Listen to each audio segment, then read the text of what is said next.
Labour MP, the infamous Dennis Skinner. Dennis, welcome to Going Underground. What exercised you so much about what Atos is doing to your constituents and people with disabilities around the country? Well, I've been onto this subject for quite some considerable time because I used to represent miners when I worked down the coal mine for tribunals. And I found out that Atos is not really a medical examination. They're not doctors they're examining. And what's more, in the case that I put before Parliament, the man had got elastic bandages on his legs. They never even looked at them.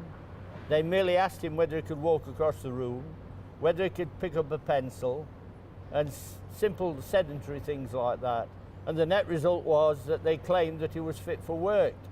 The man, of course, had a big lump on his neck, which undoubtedly was part of the cancer that finally killed him.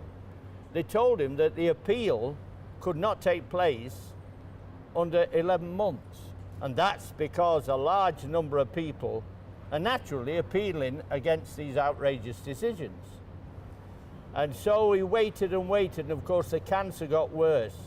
And it took his hearing, and it took his sight, and then it finally took his life before the appeal was even sent to him. But even critics of the policy might say, well, that's an anomaly. No. I had more than 150 emails, and nearly every one was from someone who had received similar kind of treatment. Can you see that the policy was kind of brought in because the destruction of British manufacturing industry, people started to think, certainly on the right. Well, Thatcher destroyed the British manufacturing industry. And so disability benefit came to replace unemployment benefit in some of those mining communities. Yeah, but are you aware that when they shut the pits after 1992, when the famous Heseltine last 31 pits, and the whole of the pits in Derbyshire had been closed where I used to work, and unemployment was 80% in one of my villages, because the miners or the miners of the future couldn't have a job because everything was circled around mining, they decided to let them get invalidity benefit, and they didn't have to go to check for it. So the reason why a lot of this happened was because of the destruction of the manufacturing base. A lot of these people would, in many circumstances, that are unemployed, would have been in those kind of jobs. But in this case, the man wasn't a miner. He was a butcher on a farm. He used to carve up the meat. And of course, he got these ulcerated legs and it got worse. They never even looked at him and said that he was fit for work. He died of cancer, as I said in Parliament, and the result was that literally hundreds of people were telling me, yes, it's just like mine. And the reason why the appeal system is 11 to 12 months is because so many people are appealing against these outrageous decisions. It's not being done by clinicians. But maybe it's a deliberate attempt. Of course it's deliberate. The Tories now know you've this. got to it.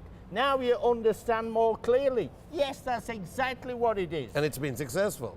Absolutely. From their point of view, they want people off the benefit system so that they can claim that they're conquering this evil, when really what should be happening is people should be tested medically like they used to be.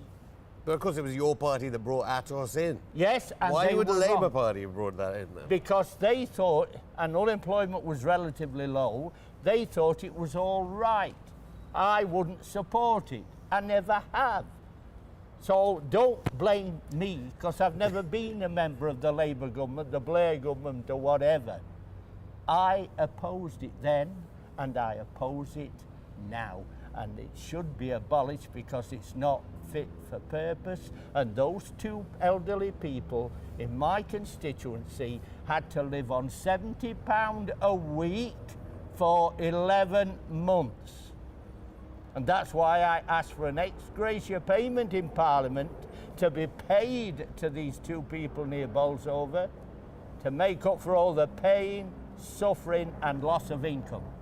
Will you pass these people in the corridors of power at the Palace of Westminster, Ian Duncan Smith, Frank Field. Ian Duncan-Smith seems pretty proud of it. Okay, he'll say these cases Well, exist, but it's an 16,500 people shouldn't have been on the He's an benefit. extreme right-winger in the Tory party. But what do you say about the 16,500 that came off disability benefits after the Atos vetting? A lot of them come off benefits because they like the man from Cairo. They give in. The appeal system is so long that people say, what's happened to my appeal? Why can't I have it? Oh, it's 11 months, it's 12 months. That's the system now. So they give in.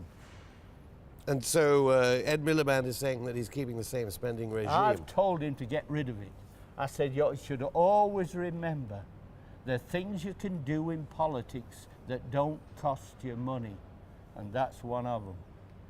Get doctors to supervise the people that come for the medical. Presumably Miliband said to you, no, it was Labour that brought in Serco, G4S, No, well, Atos. we'll see. He has taken certain steps against things that happened under the Labour government. And I'll tell you another thing he ought to do. Don't think he's likely to do it, but I'll mention it on RT. And that is he should take over the energy companies. Take them back into public ownership. But Miliband doesn't seem to be looking at things that way, does he? I can only say what I think. I'm not responsible for anybody else. When I came here to Parliament, I decided I wouldn't go on foreign trips. I decided that I'd pay my own way in life and that I wouldn't go in the bars and all the rest of it. And I wouldn't pair with the Tories to enable them to go to Royal Ascot and Cheltenham and God knows where else. What is it like in that gentleman's club then? What is it like in the gentleman's club these days and how different is it? I've never been in any of those areas. Can't you understand that? It is possible after 43 years, I have never been on a foreign trip paid for either by a dodgy government abroad or the British taxpayer. But then in return for that, do they silence you by not letting you on the media? No, the media silence me. That's why it's unusual today that I'm speaking on the media, because the BBC to a large extent don't like it, because I happen to say they were talking about people that are on high incomes and high salaries, and I said take that Andrew Neil, for instance, that right winger on Daily Politics, who's had more air transplants than Michael Jackson, and that was the end of it. Don't criticise So Andrew Neil on don't tell TV. me the media are pure. The problem with Britain today is that there is a greater preponderance of right-wing newspapers than at any time in my life and yours. Of course, Parliament 43% of it is owned by Murdoch, and he's got Sky News into the bargain. Ultra right-wing, and then you've got the Daily Mail, the Rothermere Press, and the Daily Telegraph. Where are the left-wing newspapers? Okay, but Parliament has younger people coming in. What do they think of Atos and all these? Are they just kowtowing to the right-wing press? A lot of people thank me for doing it in Parliament, believe me, on the Labour side.